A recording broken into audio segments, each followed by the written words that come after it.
Hi everyone, welcome back to EB tutorials. आज की video में pair of linear equations in two variables ये chapter हम पढ़ने वाले हैं। ठीक है, standard 10 maths NCERT book exercise 3.1 का इंट्रोडक्शन कर रहे हैं। ठीक है, चैप्टर नंबर 3 है ये, तो एक्सरसाइज 3.1 का इंट्रोडक्शन करेंगे। देखिए, सबसे पहले linear equations in two variables, ये पेयर ऑफ अगर मैं हटा दूं तो linear equations in two variables ये जो चैप्टर है ये आपने स्टैंडर्ड 9 में पढ़ा था, राइट? आपने ये चैप्टर स्टैंडर्ड 9 में पढ़ा हुआ है। अब बस उसमें ये वाला जो टर्म है ये ऐड हो गया, पेयर ऑफ। पेयर ऑफ मतलब क्या? दो linear equations in two variables होंगे, सिंपल। तो देखिए, अब सबसे पहले linear equation in two variables क्या होता है ये मैंने आपको स्टैंडर्ड 9 के linear equation in two variable में हम सिखाया था। बट लीनियर का मतलब होता है कि अब वेरिएबल जो होगा ना, वेरिएबल का पार 1, मतलब अगर कहीं पर x लिखा हुआ है, हाँ, तो x का पार क्या है? कुछ भी नहीं है ना, कुछ भी नहीं है, मतलब 1 है। तो x रेज़ टू 1 ऐसा लिखते नहीं है, x केवल कहीं पे लिखा हुआ है तो बाय डिफ़ॉल्ट हमें समझना है कि x का पार 1 है। Got it?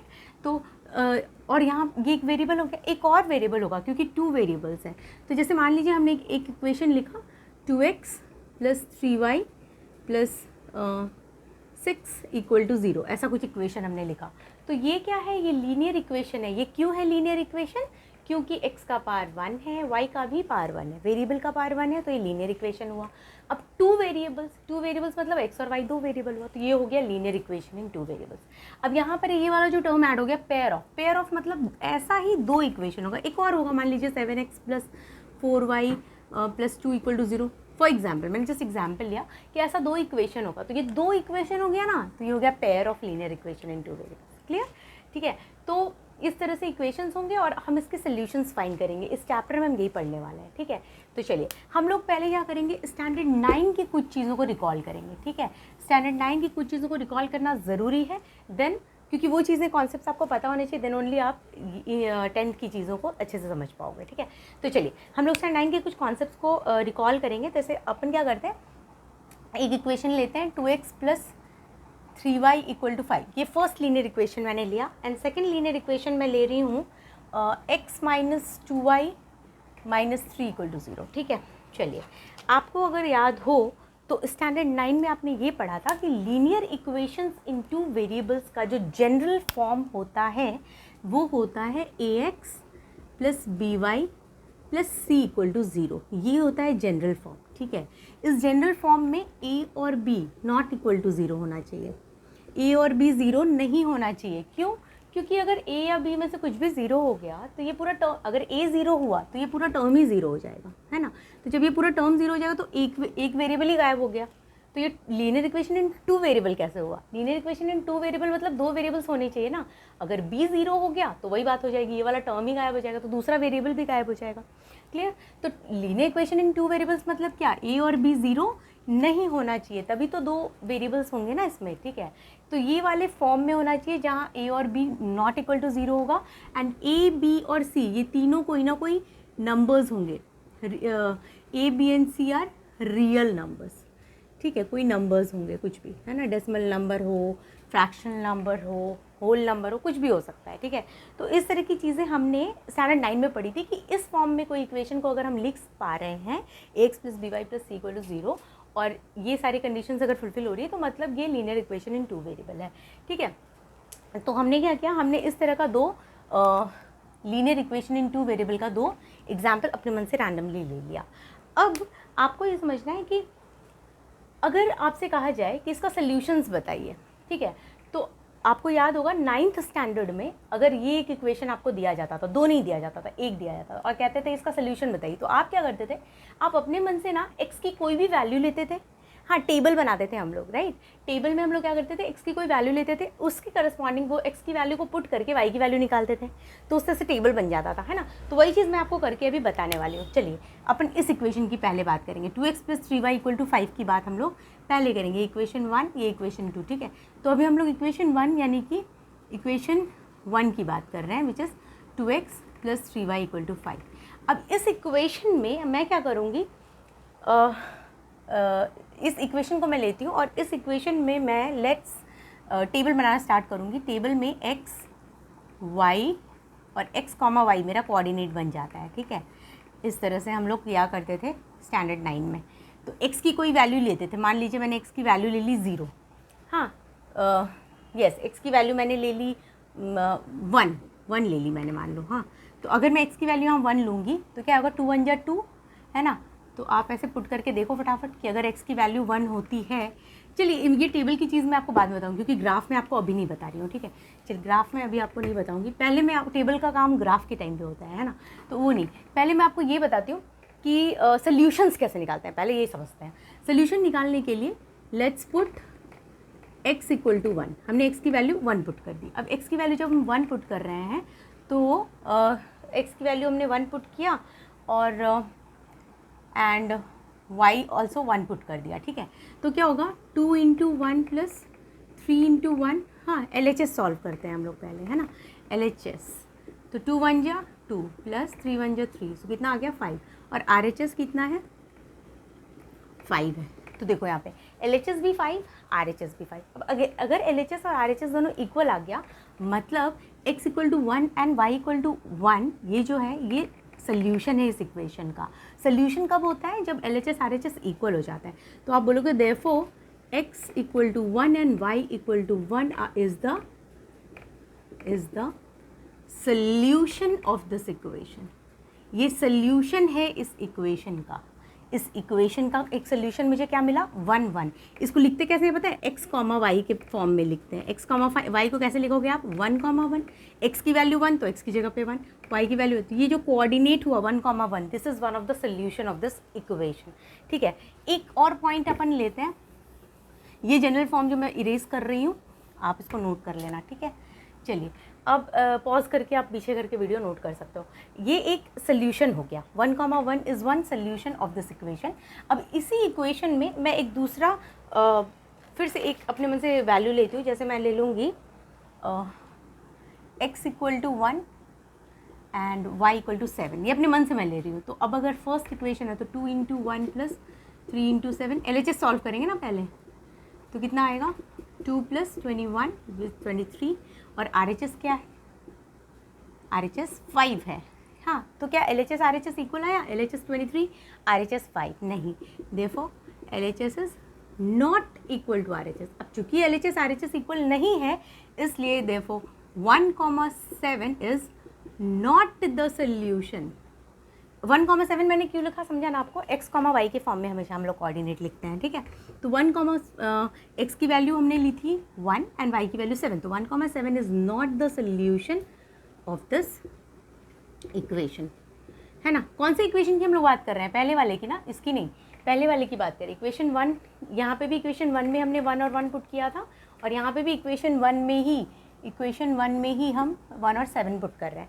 तो हमने क्या देखा कि जब हमने 1 1 पुट किया तो LHS इक्वल टू RHS आ गया, राइट, 5 5। तो ये इसका सोल्यूशन हो गया 1 कॉमा 1। लेकिन जब 1 7 पुट किया तो LHS RHS इक्वल नहीं आया। अब चूंकि ये इक्वल नहीं आया, so this is not the solution, ठीक है। अच्छा, ये चीज़ें आपने 9th में पढ़ी थी। अब ये सोल्यूशन है, ये सोल्यूशन नहीं है, ये अलजेब्रिकली ठीक है, समझ में आ गया कि भाई LHS RHS इक्वल नहीं आ रहा और LHS RHS यहाँ पे इक्वल आ रहा है। बट ज्योमेट्रिकली इस चीज़ का क्या मतलब होता है पता है, इस चीज़ का मतलब होता है, आपने स्टैंडर्ड 9 में ये पढ़ा था कि लीनियर इक्वेशन इन 2 वेरिएबल का जब आप ज्योमेट्रिकल रिप्रेजेंटेशन करते हो तो एक स्ट्रेट लाइन आता है ग्राफ पेपर पे, स्ट्रेट लाइन। तो उस स्ट्रेट लाइन में ये जो पॉइंट है ना, अगर ये इसका सोल्यूशन है, मतलब ये वाला स्ट्रेट लाइन जब हम लोग बनाएंगे तो उस पर ये वाला पॉइंट लाई करेगा। आई बात समझ में, ये पॉइंट उस पर एग्जिस्ट करेगा, उस लाइन पर। मतलब ऐसा कुछ हम लोग ग्राफ बनाते थे ना, तो मान लीजिए कुछ इस तरह का लाइन है फॉर एग्जांपल, तो लाइन के ऊपर कहीं ना कहीं 1,1 एग्जिस्ट करेगा, 1,1। आई बात समझ में। और यही लाइन जो है, लाइन तो एक ही होगा, 2x + 3y = 5 ही मेरा इक्वेशन है। तो ये लाइन अगर ऐसा बन रहा है तो उस लाइन पर 1,7 यहाँ कहीं होगा, 1,7। तो 1,7 जो है वो इस लाइन पर लाई नहीं करेगा, ये इसका मतलब होता है। ये पॉइंट मतलब 1,1 इसका सोल्यूशन है, इसका मतलब कि ये इस लाइन पर एग्जिस्ट करेगा, और 1,7 is not the solution of this equation, मतलब 1,7 जो पॉइंट है वो इस लाइन पर एग्जिस्ट नहीं करेगा। This is the simple thing, ठीक है। तो ये बातें होती है, ये एक एक्चुअल मीनिंग होता है इस चीज़ का, ठीक है, कि भाई सोल्यूशन है और सोल्यूशन नहीं है, इसका क्या मतलब। तो इससे कंक्लूज़न क्या निकला, इससे कंक्लूज़न ये निकला कि एवरी सोल्यूशन जब हो रहा है, सोल्यूशन मतलब LHS RHS जब इक्वल आ रहा है, तो every solution is a point on the line, है ना, point on the line representing it, आई बात समझ में?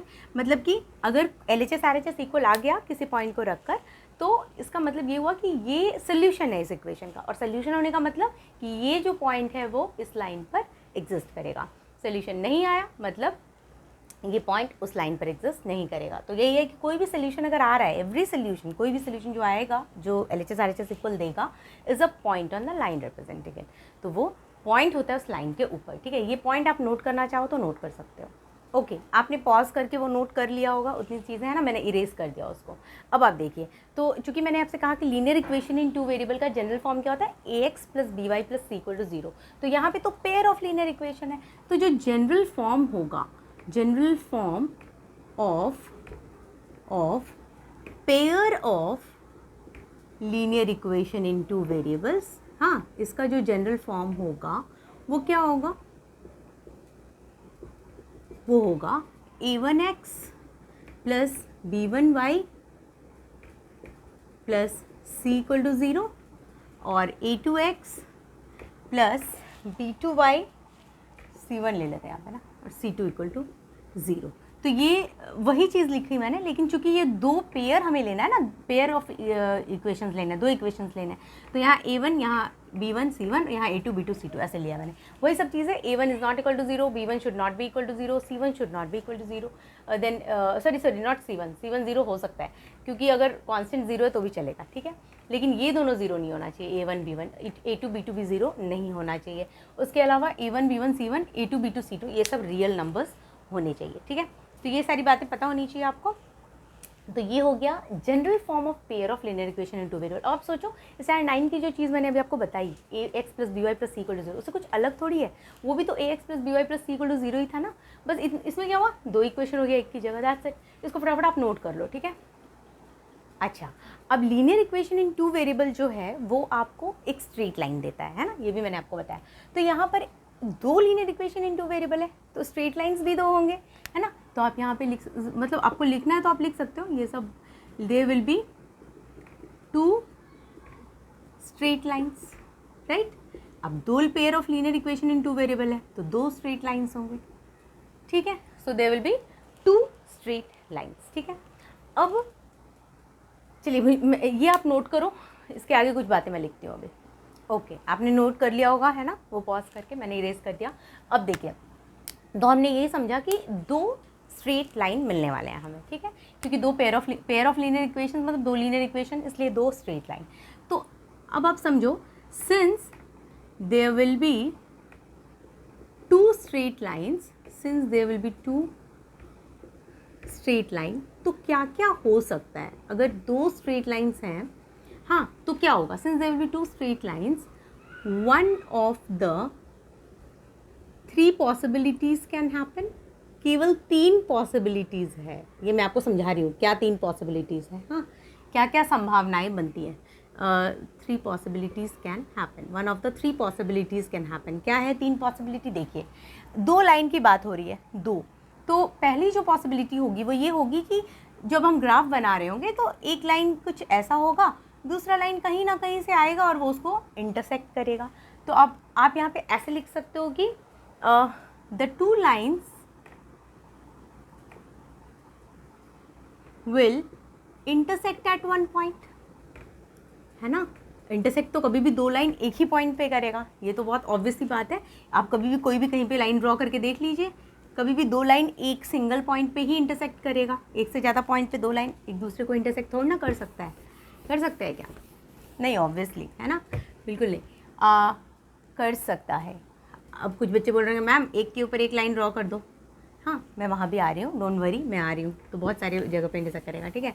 लेकिन मैं आपको एक एक करके सब बताऊँगी। The 2 lines will intersect at one point, ये एक पॉसिबिलिटी हो सकती है ना, कि एक सिंगल पॉइंट पे इंटरसेक्ट करे, ठीक है। दूसरी पॉसिबिलिटी ये हो सकती है the 2 lines the two lines will not intersect करेगा ही नहीं, ये भी तो हो सकता है, will not, the two lines will not intersect. अगर इंटरसेक्ट नहीं करेगा इसका क्या मतलब है, ये ग्राफ है, हाँ, अब आप देखो एक लाइन ऐसा है और दूसरा लाइन इसको कभी भी इंटरसेक्ट नहीं करेगा, तो ये डेफिनेटली इसके पैरेलल होगा, तभी तो वो इसको इंटरसेक्ट नहीं करेगा, क्योंकि अगर पैरेलल के अलावा आप कैसा भी लाइन बना दो तो आगे बढ़ के तो कहीं ना कहीं जाके वो इंटरसेक्ट कर ही देगा ना, ठीक है। तो अगर कभी भी इंटरसेक्ट नहीं करना है दोनों लाइन को, तो डेफिनेटली दोनों लाइन कैसा होना चाहिए, पैरेलल, तभी वो इंटरसेक्ट नहीं करेगा, ठीक है। So the two lines will not intersect, that is they are parallel. आप समझ रहे हो ना, हम लोग क्या बात कर रहे हैं, हम लोग ये बात कर रहे हैं कि भाई pair of linear equation in two variables में, पेयर की बात है मतलब दो linear equation in two variables की बात हो रही है, और दो linear equation in two variables की बात हो रही है, यानी दो स्ट्रेट लाइन की बात हो रही है। दो स्ट्रेट लाइन की क्या क्या संभावनाएं बन सकती है, व्हाट आर द पॉसिबिलिटीज़, तो उसकी बात चल रही है। तो फर्स्ट पॉसिबिलिटी ये है कि दोनों जो लाइन है वो एक सिंगल पॉइंट पे इंटरसेक्ट करे। दूसरी पॉसिबिलिटी ये है कि दोनों लाइन इंटरसेक्ट ही ना करे, दोनों पैरेलल हो जाए। और एक और पॉसिबिलिटी ये है कि वो दोनों line, the two lines will be coincident. आपको पता है कोइंसिडेंट का मतलब, कोइंसिडेंट का मतलब एक के ऊपर एक, मतलब ऐसा कुछ ग्राफ है आपका एक्स एक्सिस वाई एक्सिस, तो एक लाइन है, दूसरी लाइन इसके ही ऊपर, आई बात समझ में, एक लाइन मान लीजिए है, उसके ऊपर ही दूसरी लाइन आ रही है, ठीक है, तो एक के ऊपर एक पूरी तरह से ओवरलैप हो गया वो एक दूसरे के ऊपर, तो ये भी तीसरी पॉसिबिलिटी, इसके अलावा चौथी कोई भी पॉसिबिलिटी नहीं होती है, ठीक है। हाँ, अब ऐसे होता है क्या कि दो लाइन है और एक से ज़्यादा, मतलब 2 पॉइंट पे इंटरसेक्ट करे, 3 पॉइंट पे इंटरसेक्ट करे, ऐसा पॉसिबल ही नहीं है। आप करके देख लो, आप किसी भी तरह का लाइन ड्रॉ कर लो और आप देखो और देख के बताओ क्या ये पॉसिबल है कि एक से ज़्यादा पॉइंट पे, अब इनफाइनाइट पॉइंट पे वो एक दूसरे को इंटरसेक्ट कर सकती है। वही मैंने कहा कोइंसिडेंट, कोइंसिडेंट मतलब एक के ऊपर एक। अब ये यहाँ पे टच कर रही है, हर जगह पे टच कर रही है, तभी तो कोइंसिडेंट हो गया ना। दो लाइन एक के ऊपर एक आ गया, दोनों लाइन जो है दोनों की इक्वेशन कुछ ऐसी हो गई कि दोनों एक दूसरे के ऊपर ही आ गया। So that is called the two lines will be coincident, ठीक है। लेकिन ऐसा नहीं होता कि दो लाइन एक पॉइंट पे इंटरसेक्ट करेगा, ये सही है, पर दो लाइन्स 2 पॉइंट पे इंटरसेक्ट करे, ये पॉसिबल नहीं है। दो लाइन्स 3 पॉइंट पे इंटरसेक्ट करे, ये पॉसिबल नहीं है। आई बात समझे, ऐसे नहीं होता, या तो वो एक पॉइंट पे इंटरसेक्ट करेगा या इंटरसेक्ट करेगा ही नहीं, पैरेलल हो जाएगा, या फिर पूरा एक दूसरे के ऊपर हो जाएगा कोइंसिडेंट। यही 3 पॉसिबिलिटी हो सकती है, इसके अलावा कोई 4th पॉसिबिलिटी नहीं होती। ओके, चलिए, तो इसको मैं फिगर के थ्रू ऐसे बता सकती हूँ आपको। ये फर्स्ट वाली जो चीज़ है, इसको मैं ऐसे बोल सकती हूँ कि ये दो लाइन एक सिंगल पॉइंट पे इंटरसेक्ट करी, ये फर्स्ट लाइन, ये सेकेंड लाइन। हाँ, ये फर्स्ट जो पॉइंट मैंने लिखा है उस सिचुएशन को मैंने यहाँ बताया कि इस पॉइंट पे ये दोनों लाइन इंटरसेक्ट करी है। ये है the two lines will not intersect, they are parallel. मान लीजिए ये एक लाइन है, हाँ, और ये दूसरी लाइन है, ये दोनों पैरेलल है, कभी भी एक दूसरे को इंटरसेक्ट नहीं करेगी। कौन सी सिचुएशन को मैंने बताया, सेकेंड वाला जो पॉइंट है उसको मैंने इस फिगर से बताया। और थर्ड चीज़ है the two lines will be coincident, मतलब मान लीजिए कि एक लाइन ऐसी है और दूसरी लाइन इसके ही ऊपर जा रही है, हाँ, एक दूसरे को ओवरलैप कर रही है, ये रही, हाँ, तो ये हो गया आपका थर्ड वाला condition, the two lines will be coincident, ठीक है। तो आपको समझ में आ गया, आप इसको फटाफट नोट कर लो, है ना। 3 पॉसिबिलिटी ही बन सकती है दो लाइन्स की, तो ये आप इसको नोट कर लो। मैं अब इसको इरेज करती हूँ, आप इसको नोट करो, ठीक है। फिर एक सिनेरियो में चलते हैं और अब हम लोग आगे बढ़ते हैं चैप्टर में। ओके, देखिए, अब हम लोग है ना एनसीईआरटी बुक का एग्जाम्पल नंबर 1 कर रहे हैं। एग्जाम्पल 1 में उन्होंने ऐसा बताया कि अखिला एक फेयर में जाती है। फेयर मतलब क्या होता है, मेला, है ना, मेले में जा रही है वो, और वहाँ पर जाती है वो 20 रुपीज़ के साथ, ठीक है, उसके पास 20 रुपीज़ है। And she wants to have rides on the giant wheel. Giant wheel आपको पता है ना, जाइंट व्हील होती है, उसके ऊपर वो राइड लेना चाहती है और हुपला खेलना चाहती है, प्ले हुपला। हुपला एक गेम होता है ना, उसमें क्या होता है, उसमें ना रिंग्स होते हैं, बड़े बड़े रिंग, आपको रिंग्स दिए जाते हैं, आप रिंग को थ्रो करते हो और स्टॉल पे कुछ आइटम्स, कुछ टॉयज़ वगैरह कुछ रखी रहती है। जब आप रिंग फेंकते हो तो रिंग जिस टॉय को कवर करता है वो टॉय आपका हो जाता है, या जिस भी आइटम, जो भी चीज़ को वो कवर करेगा रिंग, वो चीज़ आपकी हो जाती है। That is the game, okay. तो आपको रिंग फेंकना होता है, तो that is game called hoopla, ठीक है। तो वो दो चीज़ उस फेयर में, उस मेले में करना चाहती है। क्या क्या करना चाहती है, एक तो वो जाइंट व्हील पे राइड करना चाहती है और दूसरा वो हुपला खेलना चाहती है। नाउ अब क्वेश्चन में कुछ सिचुएशंस दिए हुए हैं। उन्होंने कहा the number of times she played hoopla is half the number of rides she had on the giant wheel. ठीक है, मतलब वो कह रहे हैं कि जितनी बार वो हुपला खेल रही है, हुपला खेल रही है मतलब जितनी बार वो रिंग फेंकती है, वो जो खेल रही है वो is half the number of rides she had on the giant wheel, उसका हाफ वो जायंट व्हील पे राइड लेती है। तो अपन इसको सॉल्व कैसे करेंगे? अपन बोलेंगे लेट, हाँ अपन पहले सपोज करेंगे ना, कुछ वेरिएबल तो लेना पड़ेगा। ठीक है, late the number of rides she had on giant wheel पे वो जो राइड ले रही है उसको x मान लेते हैं। ठीक है, and let the number of times she played hoopla, hoopla वो जितनी बार खेल रही है, she played hoopla be y. मैं ये क्यों कर रही हूँ? क्योंकि मैं ना सिचुएशन को समझाने की कोशिश कर रही हूँ। देखो यहाँ पे उन्होंने बोला था the number of times she played hoopla is half the number of rides she had on the giant wheel. हाँ, तो इस सिचुएशन को मैं आपको समझाने की कोशिश कर रही हूँ एल्जेब्रिकली। क्यों? क्योंकि उन्होंने आगे जो क्वेश्चन दिया वो भी पढ़ ही लेते हैं। Each rights cost ₹3 end game of hoopla cost ₹4। Overall she spend ₹20। मतलब हर राइड जो जाइंट व्हील पे वो राइड ले रही है, हर राइड का कॉस्ट कितना है? ₹3। एक राइड का ₹3 कॉस्ट है। और गेम जो वो खेल रही है हुपला, उसमें हर बार जो रिंग फेंकती है, जो खेलती है, उसका कॉस्ट है पर गेम का कॉस्ट कितना है? ₹4। अब यहाँ पे बोला गया है कि ओवरऑल उसने ₹20 खर्च किया। Now represent the situation represent this situation algebraically and graphically. आपको एल्जेब्रिकली भी बताना है इस सिचुएशन को और ग्राफिकली। तो एल्जेब्रिकली आप कैसे बताते हो? इक्वेशंस के थ्रू, और ग्राफिकली आप axis y axis graph paper पे बताते हो। तो वही मैं पहले एल्जेब्रिकली उस चीज़ को समझाऊंगी। एल्जेब्रिकली समझाने के लिए मुझे कुछ वेरिएबल्स लेने पड़ेंगे। ठीक है, और फिर एल्जेब्रिकली हम उसका इक्वेशन बना के मैं आपको समझा दूंगी, एंड देन ग्राफिकली करेंगे। तो पहले मैं एल्जेब्रिकली सॉल्व कर रही हूँ। तो उसके लिए मुझे क्या करना पड़ेगा? कुछ वेरिएबल्स लेने पड़ेंगे कि चलो late the number of rides जो वो ले रही है जाइंट व्हील पे उसको x मान लेते हैं, और नंबर ऑफ टाइम्स जो वो हुपला खेल रही है उसको y मान लेते हैं। अब फर्स्ट सिचुएशन दिया था कि the number of time she played hoopla, ना number of time she played hoopla को हमने y माना है। y इज का मतलब equal to half the number of rides, half मतलब half the number of rides she had on the giant wheel. Number of rides she had on the giant wheel को हमने x माना है। So y equal to half x is the first equation that we are getting from this question. मतलब ये जो situation है उस situation के अनुसार ये पहला इक्वेशन हमें मिला। ठीक है, इसको थोड़ा सॉल्व कर सकते हैं हम लोग, क्योंकि लीनियर इक्वेशन इन 2 वेरिएबल हम लोग पढ़ रहे हैं और हमें पता है कि उसका जो जनरल फॉर्म होता है वो क्या होता है? ax + by + c = 0। ऐसा होता है ना। तो इस फॉर्म में दिख नहीं रहा है ना, तो थोड़ा उसको बनाते हैं। क्रॉस मल्टीप्लिकेशन 2y = x है ना, तो इसको अपन ऐसे लिख सकते हैं ax है तो ये x ऐसे ही रन देते हैं, ये 2y उधर ले जाते हैं तो x - 2y + c = 0। c कुछ नहीं है, c की वैल्यू 0 है। ये मुझे एक इक्वेशन मिल गया। आई बात ये है ना, लीनियर इक्वेशन इन 2 वेरिएबल। 2 वेरिएबल दिख रहा है ना आपको, c नहीं है, c की वैल्यू 0 है, सिंपल। आई बात समझ में? तो ये लीनियर इक्वेशन इन 2 वेरिएबल हो गई। ये हमने इक्वेशन कैसे बनाया? इस वाले लाइन से। देखिए ये जो लाइन मैंने अंडरलाइन किया है, इस लाइन की बेसिस पे मैंने ये इक्वेशन फॉर्म किया। ठीक है, वो आपको क्वेश्चन समझना है और फॉर्म करना है। ठीक है, नाउ सेकंड सिचुएशन उन्होंने और दिया है, ईच राइड्स कॉस्ट ₹3। वो जो राइड है ना जाइंट व्हील का राइड, उसका एक राइड का कॉस्ट ₹3 है, और game of hoopla cost ₹4। Hoopla का जो गेम है उसका कॉस्ट ₹4 है। तो हमने राइड को x माना था, तो अगर वो एक राइड करेगी तो ₹3 देगी, 2 राइड्स करेगी तो जितना राइड करती जाएगी उतने उसको रुपीज़ देने होंगे, 3 रुपीज़ बढ़ता जाएगा। तो मान लेते हैं कि नंबर ऑफ राइड्स अगर उसने x किया तो उसको कॉस्ट कितना देना पड़ेगा? 3 × x है ना। तो सेकेंड सिचुएशन जो है उसका इक्वेशन अपन बनाएंगे। सेकेंड सिचुएशन क्या है?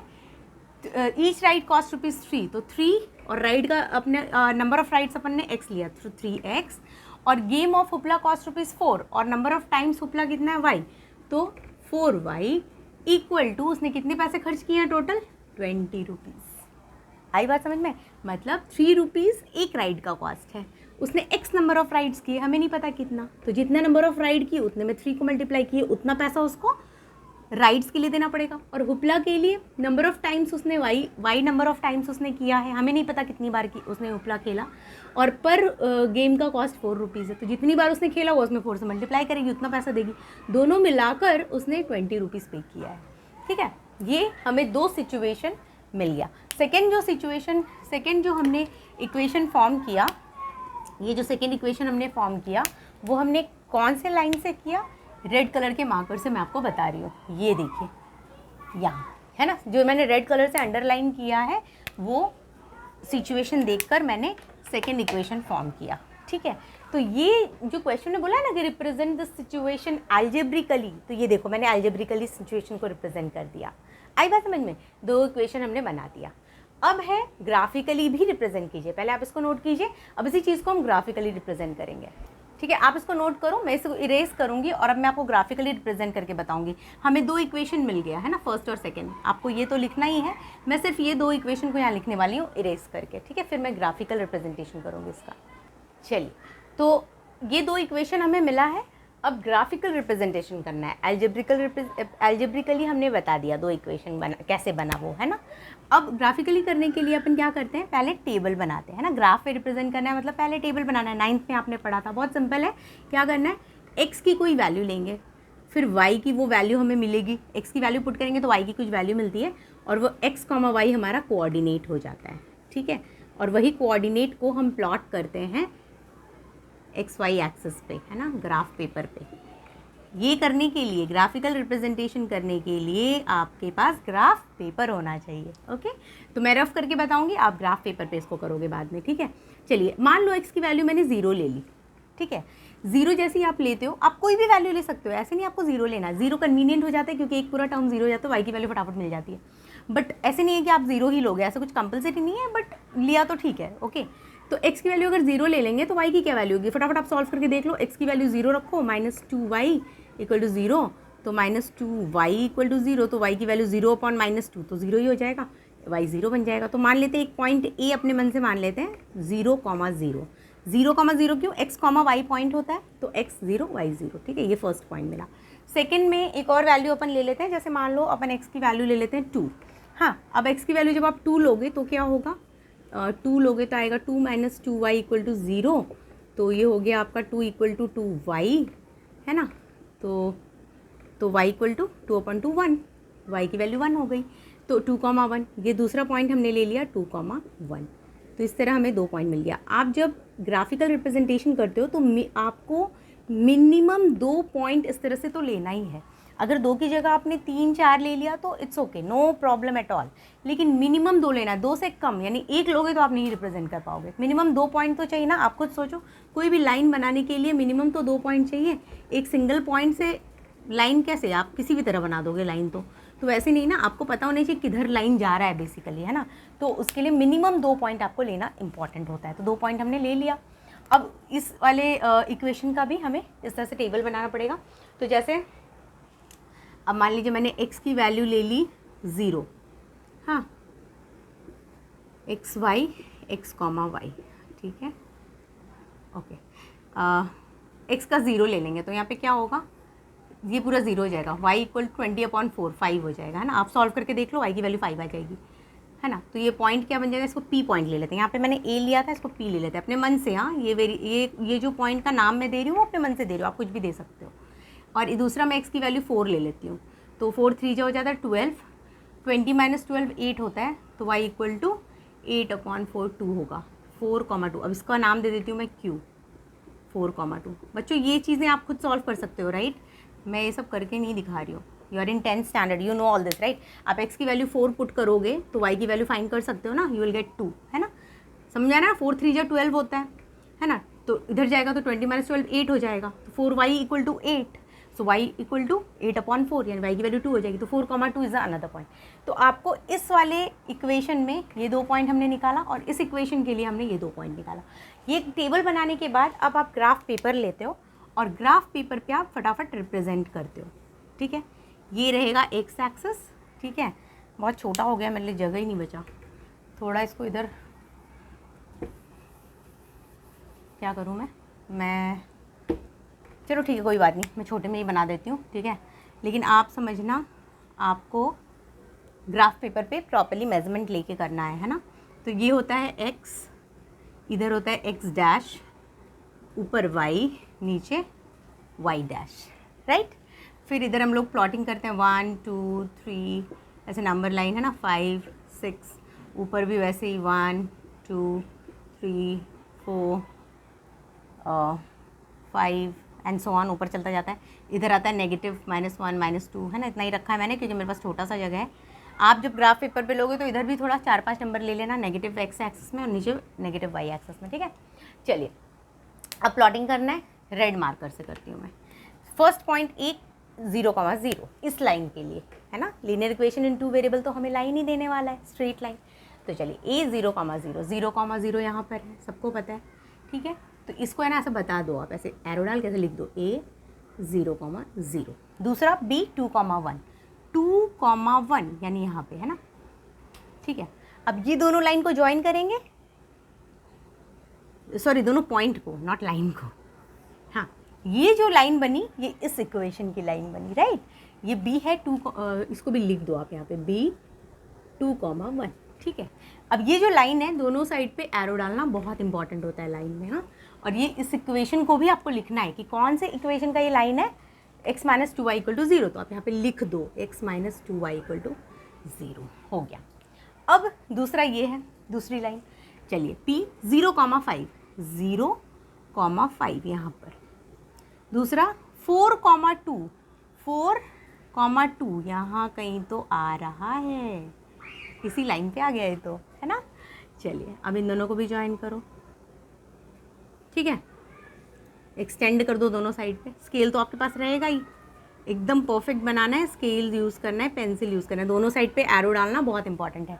अब ये जो लाइन बनी, ये कौन सा इक्वेशन की लाइन है, ये वाली, तो आपको लिखनी होगी यहाँ पे, है ना, क्या 3x + 4y = 20। अच्छा, और पॉइंट का नाम देना भी बहुत इंपॉर्टेंट है, p 0,5 हमने लिया ये वाला, तो यहाँ एरो डाल के p 0,5, अगर यहाँ स्पेस हो तो यहीं पे लिखो, और नहीं तो फिर ऐसे एरो डाल के आप लिख सकते हो। q 4,2, ये जो पॉइंट था ये हो गया q 4,2, ठीक है। अब आप ध्यान दो, हमने दोनों लाइन बना दिया ग्राफ पेपर पे, हमने ग्राफिकल रिप्रेजेंटेशन कर दिया। आप कुछ ऑब्जर्व कर रहे हो इस ग्राफ में, क्या ऑब्जर्व कर रहे हो आप, कि ये दोनों लाइन इंटरसेक्ट कर रहा है एक सिंगल पॉइंट पे, कर रहा है कि नहीं, ये दोनों लाइन इंटरसेक्ट कर रहा है एक सिंगल पॉइंट पे। आप यहाँ पे लिखोगे we observe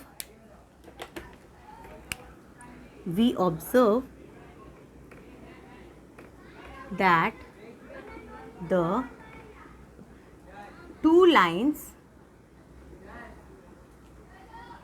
are intersecting at point, कौन से पॉइंट पे इंटरसेक्ट कर रहा है, 4,2 पॉइंट पर ये दोनों लाइन इंटरसेक्ट कर रहा है, ठीक है। अभी मैंने आपको थोड़ी देर पहले बताया कि 2 लाइंस होंगे और 3 सिचुएशन ही पॉसिबल है। पहला सिचुएशन क्या था कि वो एक सिंगल पॉइंट पे इंटरसेक्ट करेगा, दूसरा सिचुएशन था कि वो कभी इंटरसेक्ट ही नहीं करेगा, दोनों पैरेलल रहेगा, और तीसरा सिचुएशन क्या था कि दोनों एक दूसरे के ऊपर कोइंसिडेंट हो जाएगा, ओवरलैप। तो हमने फर्स्ट सिचुएशन इस एग्जाम्पल में देखा जहाँ वो एक सिंगल पॉइंट पे इंटरसेक्ट कर रहा है, ठीक है। तो आप इसको फटाफट नोट कर लो रफ में, अगर ग्राफ पेपर पे कर रहे हो तो और भी अच्छी बात है, ठीक है। चलिए अब हम लोग नेक्स्ट एग्जाम्पल देखेंगे एनसीईआरटी का। ओके, अब एग्जाम्पल नंबर 2 देखते हैं, है ना, एनसीईआरटी बुक का ही।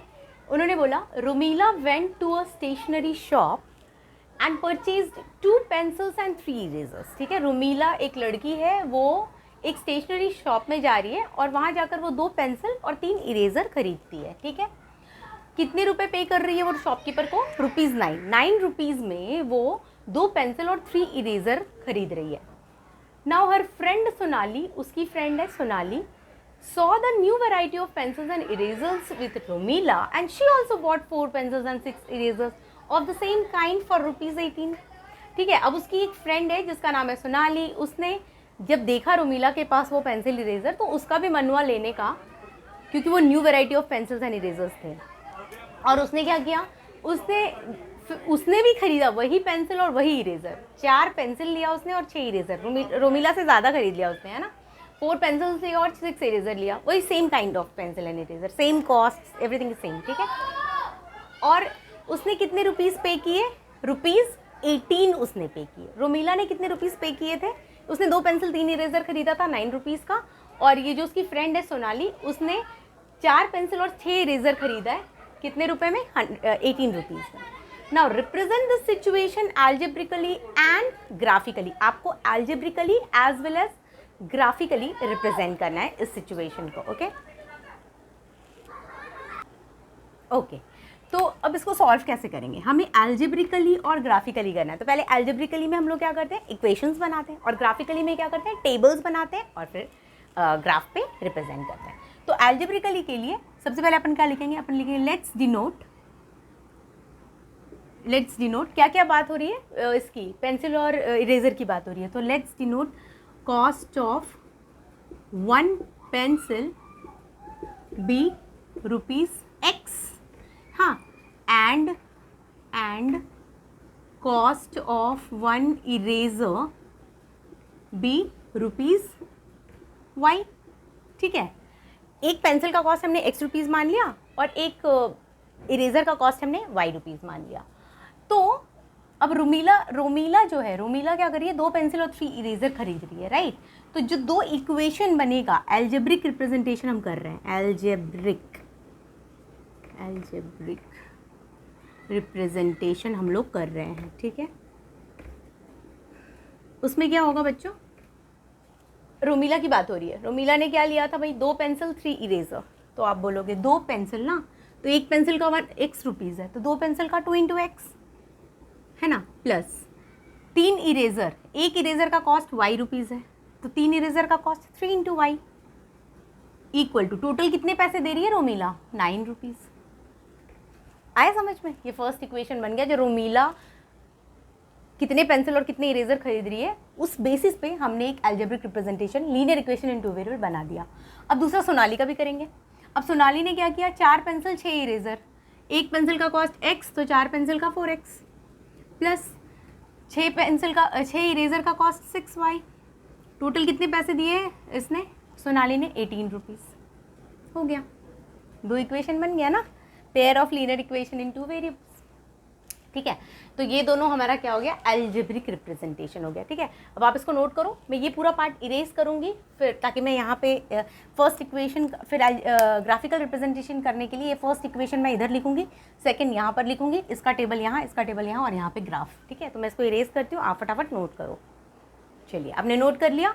अब देखिए, अब हम लोग एल्जेब्रिक रिप्रेजेंटेशन हमारा हो गया, अब आते हैं graphical representation. For graphical representation equation आपको पता है ना, आपने नोट किया ही होगा।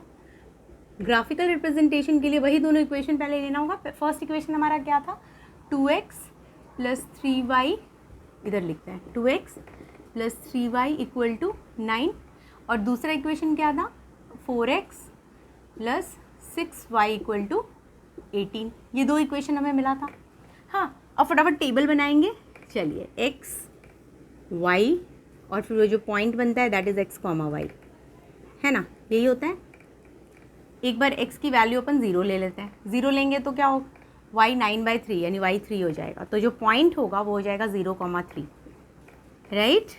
कोई डाउट है इसमें? नहीं, है ना। एक बार y 0 ले लें, ये पूरा 0 हो जाए, तो x = 9/2, y 0 लेंगे तो 4.5 आ जाए। 9/2 बोले तो 4.5, राइट। तो 4.5, 0 ये पॉइंट आ गया हमारा, ठीक है। चलिए, ये भी हो गया। अब इस टेबल की बात करते हैं। इस टेबल में x की वैल्यू क्या लेंगे, y की वैल्यू क्या लेंगे, एंड x, y क्या आएगा। चलिए, x की क्या वैल्यू लेंगे, y की क्या। x की वैल्यू 0 ले लेते हैं, तो y क्या आ जाएगा? 3 आ जाएगा। तो पॉइंट 0,3। हाँ, 2 पॉइंट लेना ज़रूरी है, मैंने आपसे अभी कहा है ना। इसके पहले वाला क्वेश्चन पता है ना, मिनिमम 2 पॉइंट तो चाहिए, तभी आप लाइन बना पाओगे ना, ठीक है। एक y की वैल्यू 1 ले लेते हैं। जब आप 1 लोगे तो 6 × 1 = 6, 18 - 6 हो जाएगा कितना? 12, 4 3 यानी x की वैल्यू 3 हो जाएगी। तो पॉइंट क्या मिल गया? 3,1। ठीक है, ये हो गया। अब इसको ग्राफ पे प्लॉटिंग करना है। चलिए, एक्स एक्सेस वाई एक्सेस 1 2, अच्छा थोड़ा एक्स एक्सेस का पॉजिटिव वाला मेरे को ज़्यादा बनाना पड़ेगा, सॉरी सॉरी सॉरी, ओके। चलिए, ग्राफ पेपर पे आपको बनाना है, बिल्कुल प्रॉपर मेजरमेंट लेना है। इधर है ना 1 सेंटीमीटर स्केल से 4 5 6, ठीक है। ये एक्स डैश, ये सब लिखना है बच्चों, है ना। वाई इधर वाई डैश, ये सारी चीज़ें आपको 9th में बता दी गई थी, एकदम भूलना नहीं है। एक्स डैश वाई डैश, ये आपको लिखना बहुत इंपॉर्टेंट है। उसके बाद ये एरो डालना इंपॉर्टेंट है ना, एक्स एक्सेस वाई एक्सेस पे, ठीक है। अब क्या प्लॉटिंग करनी है हमें, राइट। तो 0,3 की बात हो रही है, 0,3। अच्छा, मैंने सिर्फ इधर ही लिखा है, ऊपर भी तो लिखना होगा 1 2 3 4 5 एंड सो ऑन, ऊपर चलता है उसे। इधर -1 -2 -3 है ना इधर, फिर इधर -1 -2 है, नेगेटिव एक्स एक्सेस है ना। ये सारी चीज़ें आपको लिखनी है बच्चों, हाँ। चलिए, अब ये प्लॉट करो आप पहले। 0,3 मैं मार्कर रेड मार्कर से करती हूँ, थोड़ा अलग दिखेगा, है ना। 0,3 ये रहा। फिर 4.5, 4.5 यहाँ पे, 4 और 5 के बीच में, (0), मतलब ये, राइट। तो ये एक लाइन आ गई। मैं इस लाइन को, और ये जो लाइन आप बनाते हो स्केल से बनाना है, और दोनों साइड एरो डालना बहुत बहुत बहुत इंपॉर्टेंट है, क्योंकि एक लाइन है। हाँ, देखो बच्चों, मैं स्केल से नहीं कर रही हूँ, आप स्केल से करोगे। स्ट्रेट लाइन एकदम प्रॉपर आना चाहिए, ठीक है। चलिए, अब ये जो पॉइंट्स हमने बनाया, इसका नाम तो देना ज़रूरी है ना। तो ये नाम क्या है इसका? इसका नाम यहाँ एरो डाल दो, ज़्यादा जगह नहीं है ना, तो ऐसे एरो डाल के लिखो 4.5, 0। और ये जो लाइन है इसको भी एरो डाल के आप लिख दो 0,3, ठीक है। अच्छा, अब फिर दूसरी वाली, ये जो लाइन हमने बनाई, ये कौन सा था? 2x + 3y = 9। तो यहाँ पे आप ये ऐसे एरो डाल के आप लिख सकते हो कि ये जो लाइन है ये है 2x + 3y = 9, ठीक है। दिख तो रहा है ना नीचे का सब? यस, दिख रहा है, ओके। अब दूसरी लाइन हमें बनानी है 0,3। अरे बाप रे, फिर से 0,3, मतलब यही सेम पॉइंट की बात हो रही है। देन 3,1, ओके, 3,1, ओह, मतलब 1 यहाँ कहीं होगा एक्चुअली में, यहाँ पे। तो ये 3,1 यहाँ आ रहा है, मतलब इसी लाइन के ऊपर आ गया दोनों। समझ में आई बात? है ना। 3,1 ये रहा, इसी लाइन पे दोनों पॉइंट है, ये दोनों पॉइंट इसी सेम लाइन पे ही है। हाँ, अभी मैंने आपको थोड़ी देर पहले बताया था, आप पहले तो पॉइंट्स लिख लो, हमने लिख लिया। और ये भी ये लाइन, आई मीन इस इक्वेशन का भी यही लाइन है, तो इसी लाइन पर ये इक्वेशन भी हमें एरो डाल के लिख देना चाहिए, 4x + 6y = 18, ठीक है। मतलब इस लाइन का ही ये भी इक्वेशन है और ये भी इक्वेशन सेम लाइन का है। हाँ, दोनों लाइन एक दूसरे के ऊपर आ गया, ओवरलैप। थर्ड कंडीशन, मैं 3 आपको बोला ना, 3 पॉसिबिलिटी हो सकती है दो लाइन में। या तो दोनों एक दूसरे को एक सिंगल पॉइंट पे इंटरसेक्ट करेगा, जो हमने एग्जाम्पल नंबर 1 में देखा। सेकेंड होगा जो इंटरसेक्ट करेगा ही नहीं, पैरेलल, वो हमने अभी तक देखा नहीं है। थर्ड है कि एक दूसरे के ऊपर कोइंसिडेंट, ये देखिए कोइंसिडेंट हो रहा है। कोइंसिडेंट मतलब एक दूसरे के ऊपर आ गया वो, ठीक है। तो इससे आप इसका ऑब्जर्वेशन क्या लिख सकते हो? क्या ऑब्जर्वेशन है? वी ऑब्जर्व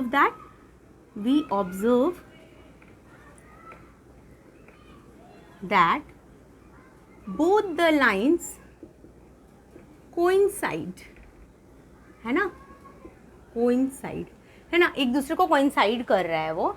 हाँ, अच्छा, ये क्यों हो रहा है आप कह सकते हो, बता सकते हो ऐसा क्यों हो रहा है बच्चों? क्योंकि आप थोड़ा सा ध्यान दोगे ना, तो ये दोनों इक्वेशन ना इक्विवेलेंट है। इक्विवेलेंट क्या होता है? बिल्कुल एक जैसा है। आप देखो कैसे, ये इक्वेशन 2x + 3y = 9, आप इसमें LHS और RHS दोनों साइड पर 2 से मल्टीप्लाई कर दो। आप खुद से करके देखो, 2 से करो, 2 × 2 = 4x, 2 × 3 = 6x, और RHS में भी 2 से, 2 × 9 = 18। देखो 4x, 2 × 3 = 6, 6y, 2 × 9 = 18। देखा, LHS RHS में आपने 2 से मल्टीप्लाई कर दिया तो ये वाला इक्वेशन आ गया। मतलब ये दोनों इक्वेशन जो है ना, ये इक्विवेलेंट इक्वेशन है। हाँ, दोनों एक दूसरे से ही डिराइव हुआ। ये इक्वेशन इससे ही आ रहा है, इसमें ही LHS RHS में अगर हमने 2 से मल्टीप्लाई कर दिया तो ये ही इक्वेशन ऐसा बन जाएगा, ठीक है।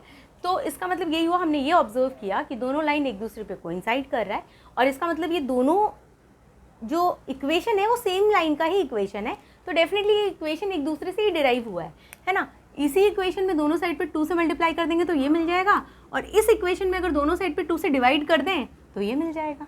आई बात समझ में? तो ये ऐसा है।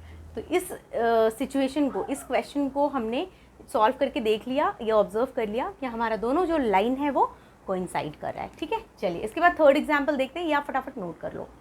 चलिए एग्जाम्पल नंबर 3 ये रहा, 2 rails are represented by the equations this and this. हाँ, और उन्होंने बोला, इन्होंने पहले ही इक्वेशन दे दिया, मतलब एल्जेब्रिक रिप्रेजेंटेशन आपको करने की ज़रूरत ही नहीं है, उन्होंने क्वेश्चन में ही दे रखा है। एल्जेब्रिक रिप्रेजेंटेशन यही तो होता है, इक्वेशन फॉर्म करना। इन्होंने ऑलरेडी 2 इक्वेशन आपको दे दिया है, फिर कहा है रिप्रेजेंट दिस सिचुएशन ज्योमेट्रिकली, केवल आपको ज्योमेट्रिक रिप्रेजेंटेशन बताना है। ज्योमेट्रिक मतलब वही ग्राफिकल रिप्रेजेंटेशन है ना। तो इसकी सोल्यूशन अपन कैसे करेंगे, फटाफट अपन बोलेंगे भाई ये रहा 2 इक्वेशन, तो चलिए ये रहा फर्स्ट इक्वेशन, क्या है first equation, sorry, x + 2y - 4 = 0, और दूसरा है 2x + 4y - 12 = 0। और पता है बच्चों, साथ साथ ये भी देखते जाओ कि जो जनरल फॉर्म होता है लीनियर इक्वेशन इन 2 वेरिएबल का, ax + by + c = 0, ये वाले फॉर्म में दिख रहा है ना, नहीं दिख रहा तो उसको चेंज करना चाहिए, ठीक है। जैसे हमने फर्स्ट एग्जाम्पल में किया था, y = ½ x था वहाँ पे, तो हमने चेंज किया था। तो वैसे यहाँ पे आप, लेकिन देखो यहाँ पे ऑलरेडी है इसी फॉर्म में, तो कोई प्रॉब्लम ही नहीं है। लेकिन आपको ध्यान रखना है ये चीज़ कि अगर कभी इस फॉर्म में नहीं दिया हुआ है तो इस फॉर्म में आपको चेंज करना होता है, जैसे हमने फर्स्ट एग्जाम्पल में किया था, ठीक है। चलिए ये रहा। अब ये आप क्या करते हो, सबसे पहले ज्योमेट्रिकल रिप्रेजेंटेशन के लिए सबसे पहले टेबल फॉर्म करते हो, राइट। तो चलिए टेबल बनाते हैं। तो x y, फिर x, y हमारा पॉइंट आएगा, राइट। x की वैल्यू ले लेते हैं अपन 0, तो जब x 0 लेंगे तो y कितना हो जाएगा, आप सॉल्व करके देखो 2 आएगा।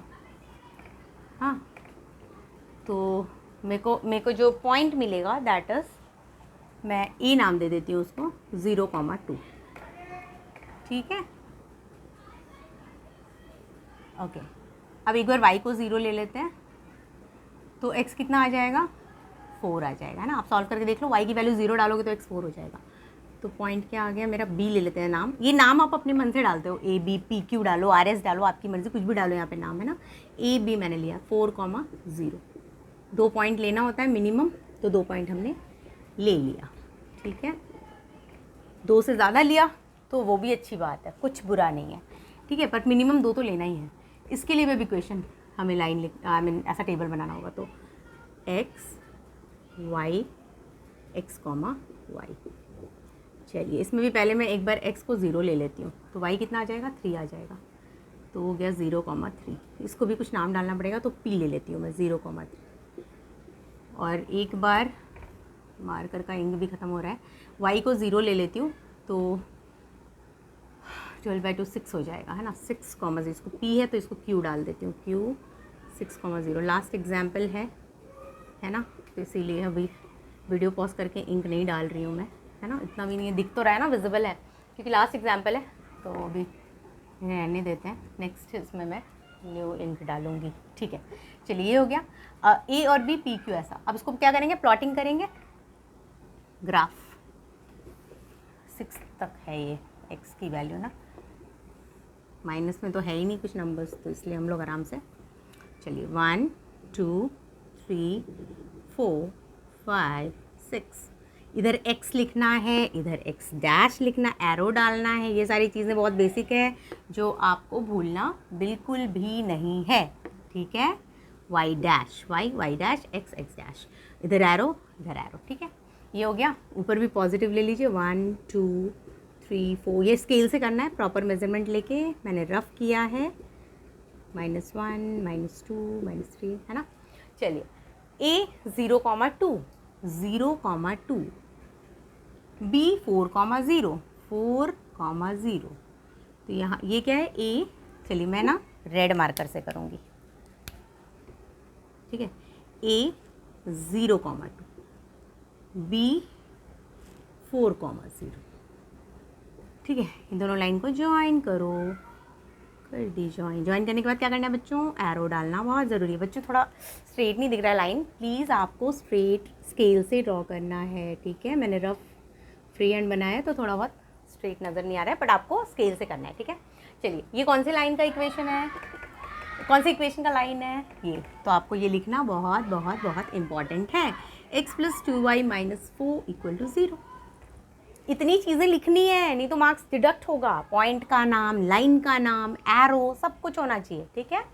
चलिए अब इसमें आते हैं, 0,3 यहाँ पे भी आप लिख दीजिए भाई, p 0,3, Q 6,0, 6,0 यहाँ पे, ये हो गया क्या, Q है ना, हाँ Q 6,0, ये P Q वगैरह मैंने अपने मन से दिया, आप कुछ भी अल्फ़ाबेट ले सकते हो। अब इन दोनों को भी ज्वाइन करो, सॉरी ऐसा कुछ ज्वाइन होगा ना, ठीक है, इधर भी एरो, इसको भी एक्सटेंड करो, इधर भी एरो। हाँ, अब ये कौन से लाइन, कौन सी इक्वेशन का है इसका, इसके ऊपर लिख दो आप 2x + 4y - 12 = 0। ये सब लिखना है इक्वेशन ऑफ द लाइन, ठीक है। अगर है ना चिपक रहा है ये दोनों, आपको लग रहा होगा ये कैसे क्लियर नज़र नहीं आ रहा है, तो आपको क्या करना चाहिए पता है, सीधा सीधा नहीं समझ में आ रहा है ना, ज़्यादा घिचपिच लग रहा है, तो एरो डाल के फिर आप ऐसे भी लिख सकते हो, ऐसे कुछ नहीं है, हाँ -12 = 0, ऐसे भी आप लिख सकते हो। हाँ, एरो डाल के, जहाँ पे आपको लग रहा है कि सब बहुत ज़्यादा क्लोज हो गया एक दूसरे से और वो पूरा क्लियरली समझ नहीं आ रहा, तो आप एरो डाल के आराम से लिख सकते हो, कोई प्रॉब्लम की बात नहीं है, चाहे वो पॉइंट्स लिखना हो या लाइन का इक्वेशन लिखना हो, ठीक है। ये हो गया। अब देखिए ये दोनों लाइन जब आप स्केल से प्रॉपरली बनाओगे तो एकदम स्ट्रेट आएगा। तो आप देखो ये दोनों एक दूसरे को कहीं पे भी इंटरसेक्ट नहीं करेगा, आप आगे कितना भी एक्सटेंड करो इधर या इधर, ये तो मेरा बोर्ड है, आप जब पेपर पे भी बनाओगे ग्राफ पेपर पे तो देखना, आप इधर कितना भी एक्सटेंड करो, इधर कितना भी एक्सटेंड करो, दोनों ही लाइन को कभी एक दूसरे को इंटरसेक्ट नहीं करेगा, वो एकदम एक दूसरे के पैरेलल आ रहा है, ऐसे एक दूसरे के बिल्कुल पैरेलल, है ना। सेकेंड वाला पॉसिबिलिटी, 3 पॉसिबिलिटी हमने बात की थी, तो सेकेंड पॉसिबिलिटी ये थी कि दो लाइन जो है ऐसा भी हो सकता है कि इंटरसेक्ट ही ना करे एक भी पॉइंट पे, यानी they are parallel to each other, right. तो इसकी ऑब्जर्वेशन आप क्या लिख सकते हो, we observe that the 2 lines do not intersect anywhere, कहीं पे भी इंटरसेक्ट नहीं कर रहा है ना, कहीं इंटरसेक्ट ही नहीं कर रहा, इसका मतलब क्या, that is they are what, parallel, है ना। जब इंटरसेक्ट कभी नहीं करेगा मतलब दोनों पैरेलल है, करेक्ट। तो ये था हमारा एग्जाम्पल नंबर 3। तो हमने आज जो पढ़ा उसका समरी ये है कि linear pair of linear equations in 2 variables, मतलब 2 लीनियर इक्वेशन इन 2 वेरिएबल होंगे, 2 होंगे लीनियर इक्वेशन इन 2 वेरिएबल, मतलब ज्योमेट्रिकली 2 लाइन होगा, ग्राफ पे जब हम प्लॉट करेंगे ग्राफ बनाएंगे तो 2 लाइन आएगा, क्योंकि लीनियर इक्वेशन इन 2 वेरिएबल एक लाइन देता है, तो 2 लीनियर इक्वेशन इन 2 वेरिएबल मतलब 2 लाइन मिलेगा। अब 2 लाइन की 3 पॉसिबिलिटीज़ ही संभव है, वही हमने आज डिस्कस किया। पहला पॉसिबिलिटी है कि दोनों एक दूसरे को एक सिंगल पॉइंट पे इंटरसेक्ट करेगा, दूसरा पॉसिबिलिटी है कि दोनों कभी भी इंटरसेक्ट नहीं करेगा, एक दूसरे के पैरेलल होगा, और तीसरा पॉसिबिलिटी ये है कि वो एक दूसरे के ऊपर कोइंसाइड करेगा, है ना, जो हमने सेकेंड एग्जाम्पल में देखा, ठीक है। तो इतनी सी ही बात है। अब इसके आगे बहुत सारी चीज़ें हैं, अभी तो हमने बस शुरू किया है ना। सोल्यूशंस कैसे फाइंड करना है, 2 pair of linear equations in 2 variable, मतलब 2 इक्वेशन है, अब उनका कैसे सोल्यूशन निकालना है ना, क्योंकि आपने जो 9th में पढ़ा था उसमें एक ही लीनियर इक्वेशन हुआ करता था, फिर उसका आप सोल्यूशन निकालते थे कुछ इस तरह से। ये सब सोल्यूशंस ही तो है।